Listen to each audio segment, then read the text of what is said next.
السلام علیکم ویبس بلتی آج ہم آپ لوگوں کو بلتی زبان کیا ہے، کہاں سے آئے اور اس کا رسم خط کیا ہے، کہاں سے آئے، اس کے بارے میں تفصیل سے بتائیں گے۔ بلتی تبتی زبان کی مغربی شاخ ہے جو گلگت بلتستان کے علاوہ چین میں، تبت، بحرین میں، لداخ، بھوٹان، نیپال کے علاقے شرپا اور سکم میں بھی معمولی فرق کے ساتھ بولی جاتی ہے۔ ملک کے مختلف شہروں بالخصوص کراچی، راولپنڈی اور لاہور میں بلتی بولنے والوں کی تعداد بہت زیادہ ہے۔ بلتی زبان کا سلسلہ تبتی زبان سے جا ملتا ہے۔ ماہرین کے مطابق اس زبان کا تعلق ثانوی تبتین زبان کے تبوبرمن شاخ سے ہے۔ اس زبان کا مخصوص رسم الخط موجود ہے جو آگے سے موصول ہے۔ 7ویں صدی میں تبت کے بادشاہ سترونگ شام کھمبو نے اپنے وزیر خونمی سانبوتا کو ہندوستان بھیجا تاکہ وہ وہاں جا کر مختلف زبانوں کے طرز تحریر کا مطالبہ کریں اور ان کا مطالعہ کر کے تبتی زبان کے لیے اس کے صوتی تقاضوں کے مطابق رسم الخط تیار کر سکیں۔ ہاں جی، اب تک آپ نے ابدالی ٹی وی کو سبسکرائب نہیں کیا ہے تو بڑے مہربانی سبسکرائب کیجیے، لائک کریں، کمنٹ کریں اور اپنے خیالات کمنٹ میں ضرور شیئر کریں۔ وزیر کو سرکاری خزانے سے اخراجات کے ساتھ روانہ کیا گیا تاکہ وہ امیر کو مطالعہ کے بعد رسم الخط ایجاد کر کے لا سکے۔ اس دور میں سنسکرت زبان کو ہندوستان میں بڑا عروج حاصل تھا۔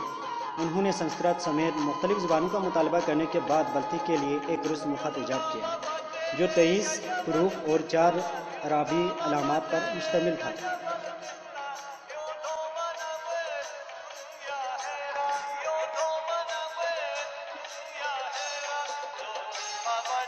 باقاعدہ رسم خط کے ایجاد کے بعد تبتی زبان نے بڑی ترقی کی۔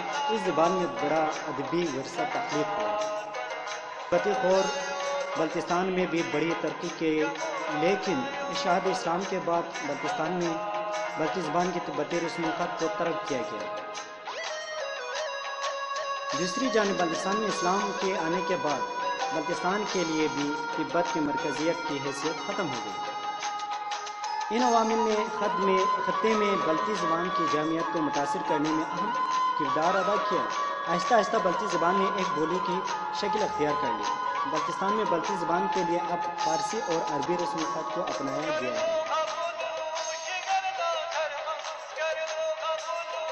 کئی عشروں میں تخلیق پانے والا ادبی ورثہ بھی اسی رسم الخط میں موجود ہے۔ وقت گزرنے کے ساتھ ساتھ بلتی زبان اتنی کمزور ہوتی چلی گئی کہ اب اس کا مستقبل خطرے میں پڑنے لگا۔ بلتی زبان ان زبانوں میں شامل ہو گئی جو عنقریب ختم ہونے جا رہی ہے، جس کو یہاں کے ادیبوں اور محققین نے شدت سے محسوس کیا۔ بلتی زبان کے تحفظ کے لیے جو قدم سب سے پہلے اٹھایا گیا وہ بلتی کے لیے موجودہ رسم الخط کو بلتی زبان کے تقاضوں کے مطابق ڈالنا تھا، کیونکہ فارسی رسم الخط بلتی زبان کی صوتی تقاضوں کو پورا کرنے سے قاصر تھا۔ بلتی میں کئی آوازیں ایسی ہیں جن کے لیے فارسی رسم الخط میں صرف حروف موجود نہیں تھے۔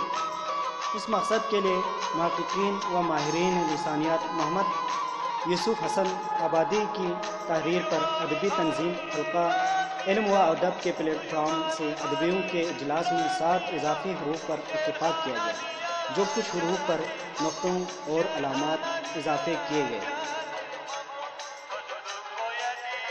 1990 میں ان نئے حروف کے ایجاد ہونے کے بعد بلتی زبان کے لیے فارسی رسم الخط کو اب مکمل تصور کیا جانے لگا اور بلتی ادب کے فروغ میں تیزی آئی۔ یوں سلسلہ کے ساتھ بلتی شعری اور نثری ادب تخلیق ہونے لگا۔ رسم الخط کے مکمل ہونے کے بعد جو اہم ادبی کام ہوئے ان میں بلتی زبان میں قرآن مجید کے ترجمے کی اشاعت اور بلتی اردو لغت کی اشاعت خاص طور پر قابل ذکر ہے۔ اشاعتی کام سامنے آتے ہی اس راہ میں حائل نئے مسائل نے سر اٹھانا شروع کر دیے۔ پہلے یہ مسئلہ شدت کے ساتھ سامنے آیا کہ یونیکوڈز سمیت اردو ٹائپنگ کے کسی بھی پروگرام میں بلتی حروف تہجی میں شامل اضافی حروف موجود ہی نہیں تھے۔ یہ سارے پروگرام بلتی کے ان اضافی حروف کو ٹائپ کرنے سے قاصر تھے۔ اس مقصد کے لیے بلتستان کے نامور محققین و مصنفین نے جد و جہد شروع کی۔ قلمکاروں کی درخواست پر گلگت بلتستان کے اس وقت کے ڈپٹی چیف ایگزیکٹو حاجی فدا محمد ناشاد نے وسائل فراہم کیے، جس کی بنیاد پر ایک سافٹ ویئر انجینئر کی خدمات حاصل کی گئی۔ یہ سافٹ ویئر بلتی اور شینا دونوں زبانوں کے لیے مشترکہ بنائے جانے کا فیصلہ ہوا، جس کے لیے بلتی اور شینا دونوں کے ماہرین نے متفقہ طور پر دستاویز پر دستخط کیے۔ ان اضافی حروف کے لیے بڑی تگودو کے بعد ایک سافٹ ویئر تیار کیا اور اردو ان پیج میں بلتی کے اضافی حروف شامل کیے گئے، لیکن یہ مسئلے کا حل ثابت نہیں ہوا، کیونکہ اضافی حروف اس پروگرام میں جو شامل کیے گئے فیور سائز میں اردو کے دیگر حروف تہجی میں چھوٹے چھوٹے تھے، جس کے باعث جملوں کی خوبصورتی متاثر ہونے کے ساتھ بعض حروف اتنے چھوٹے تھے کہ دوران اشاعت ہوا یا تو مدھم رہتے یا پھر غائب ہی ہو جاتے۔ یوں یہ کامیاب نہیں ہو سکا اور اس زمن میں کی گئی ساری محنت رائگان گئی اور نئے سرے سے سافٹ ویئر کی تیاری کے لیے مختلف اداروں اور ماہرین سے رابطہ کا سلسلہ شروع کر دیا گیا۔ اس مسئلے کو بنیاد بناتے ہوئے بلتی زبان و ادب کے فروغ کے کام کو روکا نہیں جا سکتا۔ بلتی زبان کو ختم ہونے سے بچانے کے لیے اس کو فوری طور پر اسکولوں کے سلیبس میں شامل کرنے کی ضرورت کو محسوس کرتے ہوئے اس پر کام کرنے کا فیصلہ کیا گیا۔ اس مقصد کے لیے بلتستان دائرہ مصنفین کے بانی اراکین محمد یوسف حسین آبادی، محمد حسن حسرت اور عراقی کے ساتھ بزرگ شاعر، ادیب اور بلتی لغت کے خالق محمد علی شاہ صبا اور حاجی فدا محمد ناشاد کی سرپرستی میں فارسی رسم خط کے ساتھ بلتی قاعدہ کی تیاری پر کام شروع کر دیا۔ خاصی محنت سے تیاری کیے گئے اس قاعدے کو مقتدرہ قومی زبان اسلام آباد میں شائع کیا۔ اس قاعدے کی اب تک 2 ایڈیشن شائع ہو چکی ہے اور مارکیٹ میں دستیاب ہیں۔ بلتستان دائرہ مصنفین نے بلتی قاعدے کی کامیاب اشاعت کے بعد جماعت پنجم سے اوپر کے کلاسوں کے لیے بھی بلتی زبان میں درسی کتابوں کی تیاری کو وقت کی ضرورت سمجھتے ہوئے اس پر کام کا آغاز کر دیا۔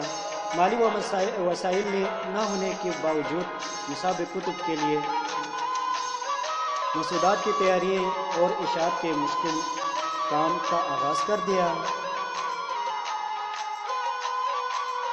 سال 2015 میں بلتی کی پہلی کتاب اور سال 2017 میں بلتی کی دوسری کتاب شائع ہو گئی۔